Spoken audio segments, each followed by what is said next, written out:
আসসালামু আলাইকুম তৃতীয় শ্রেণীর সুপ্রিয় শিক্ষার্থীবৃন্দ, আশা করছি তোমরা সকলে ভালো আছো।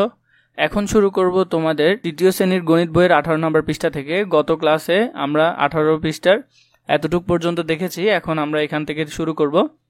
অঙ্কে লিখি 30,605। প্রথমে দেখো এককের ঘরে হলো 5 লিখেছি। এরপরে দেখো দশকের ঘরে কিছু নেই, তাহলে দশকের ঘরে 0। এরপরে আছে শতকের ঘরে 600, তাহলে শতকের ঘরে হলো 6। এরপর দেখো হাজারের ঘরে বলেছে 30,000, তাইলে ডিরেক্ট 30 বসে যাবে অযুত এবং হাজারের ঘরে। 30,605। 57,563। প্রথমে দেখো 63, দশকের ঘরে 6, এককের ঘরে 3, 57,000, তাহলে প্রথমে হাজার এবং অযুতের ঘরে 57,500, তাহলে শতকের ঘরে 5 এবং 63।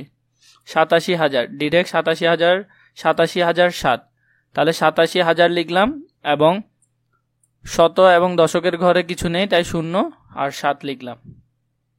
8টি 10,000 ও 4টি 1,000 দ্বারা গঠিত সংখ্যা। 8টা 10,000 সমান 80,000, আর 4টি 1,000 মানে মোট আরো 1,000 যোগ করলে 84,000, তাহলে উত্তর হবে কি 84,000।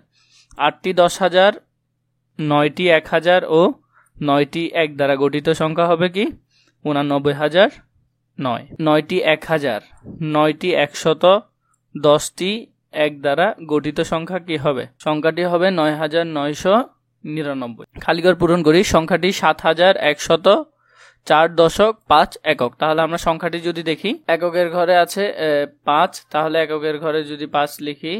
এরপরে দশকের ঘরে আছে 4, তাহলে দশকের ঘরে 4 লিখি। শতকের ঘরে আছে 1 লিখি। হাজারের ঘরে আছে 7 লিখি। এরপরে দেখো এখানে এককের ঘরে আছে 7, সংখ্যাটি যদি আমরা লিখি। দশকের ঘরে হলো 2, দশকের ঘরে 2 লিখি। হাজারের ঘরেও দেখো এখানে কিন্তু শতকের ঘরে নেই, তাহলে কিছু নেই যখন 0। হাজারের ঘরে আছে 2, তাহলে 2027। এই সংখ্যাটি দেখো 5,006, এককের ঘরে আছে 6 লিখি।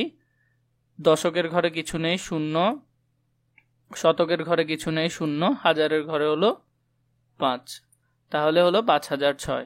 এরপরে দেখো 4,375 সংখ্যাটি হচ্ছে হাজারের ঘর। এখানে দেখো এককের ঘরে আছে 5, তাহলে এককের ঘরে হবে 5। দশকের ঘরে আছে 7, দশকের ঘরে 7 হবে। শতকের ঘরে আছে 3, শতকের ঘরে 3 হবে এবং হাজারের ঘরে আছে 4 হবে। এরপর দেখো এই সংখ্যাটিকে যদি আমরা লিখি, এককের ঘরে আছে কত 9 লিখি। এরপরে দশকের ঘরে আছে 0 লিখি। শতকের ঘরে আছে 0 লিখি। হাজারের ঘরে আছে 54,000, তাহলে 54 আমরা লিখি। আর দেখো এখানে কি বলেছে, নিচের প্রশ্নগুলোর উত্তর দেই। 3900 মানে 100টা 3900 হলে আমরা এটিকে লিখবো 3900। প্রথমে এককের ঘরে 0, দশকের ঘরে 0, এরপরে ডিরেক্ট শতকের ঘরে হবে 39। এরপর দেখো 122 মানে 122 হলে শত বললে শেষে 2টি 0 যোগ করে দিব, তাহলে 122 0 2টি। এরপরে এখানে বলেছে 2900 এর কয়টি শত আছে, মানে এখানে কয়টি শত আছে। প্রথম 2টা 0 কেটে দিলে হয়ে যাবে, তখন অ্যাড করতাম, এখন কেটে দিচ্ছি। এবার দেখো 91,000 এখানে কয়টি শত আছে। শেষের যদি 2টি 0 কেটে দিই, শেষের যদি 2টি 0 কেটে দিই, তাহলে হলো 910টি শত আছে। এরপরে দেখো এখানে 6 নম্বর কি বলেছে, খালি ঘরের সংখ্যাগুলো লিখি। দেখো 0 থেকে এখানে যদি 100 হয়, এখান থেকে এখানে কত হবে 200 হবে, তাহলে এখানে হবে 200। তাহলে এখান থেকে এখানে পর্যন্ত 100, আরো 100, তাহলে 300 থেকে এখানে আরো 100, 400, তাহলে এখানে হলো 400 থেকে আরো 100, তাহলে এখানে হলো 500, তাহলে এখানে শেষে 600। এরপর দেখো এখানের ক্ষেত্রে কি হয়, এখানে কিন্তু এটাতে 2300, তাহলে 100 করে বাড়তেছে, এখানে হবে 2400, তাহলে এরপরে 25, 2600, 2700, এখানে হবে 2800, তাহলে এটাতে হবে 2900। তারপর 7 নম্বর দেখো সংখ্যাটি কত।